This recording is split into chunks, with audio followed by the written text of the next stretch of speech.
জঙ্গিপুর বিধানসভার অন্তর্গত কাশিয়াডাঙ্গা পঞ্চায়েতে আর 50 জন যুবক আমার ভাইরা টিএমসি ছেড়ে এমআইএম জয়েন করলো।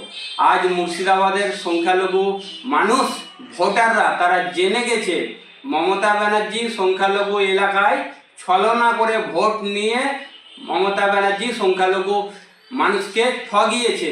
মানুষ আজ সকলে বুঝতে পেরেছে, তারা দলে দলে তৃণমূল ছেড়ে এমআইএম জয়েন করছে।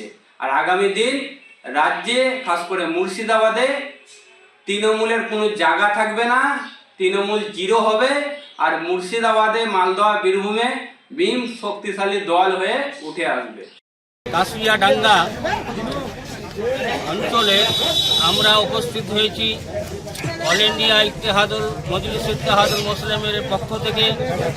আমরা আজকে আমাদের সাথে অনেকগুলি যুবক ভাই, মোটামুটি 50 জন, তারও বেশি হবে ইনশাআল্লাহ।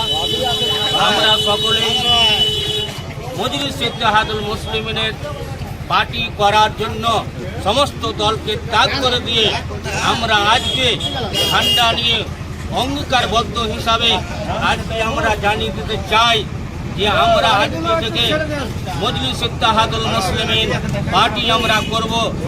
কোনো রকমের যদি প্রশাসনিক যদি হেনস্থা করে তাদেরকে আমরা জানিয়ে দেব, তাদেরকে আমরা বুঝিয়ে দেব।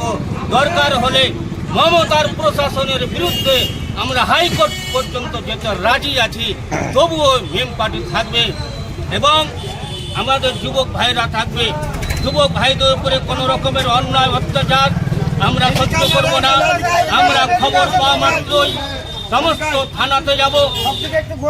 থানাতে যদি কোনো হ্যারাসমেন্ট করে আমরা আমাদের দল থেকে সমস্ত যুবক ভাইরা থানা ঘেরাও করে আমাদের ভাইকে ছুটিয়ে নিয়ে আসবো, মালা পরিয়ে নিয়ে আসবো।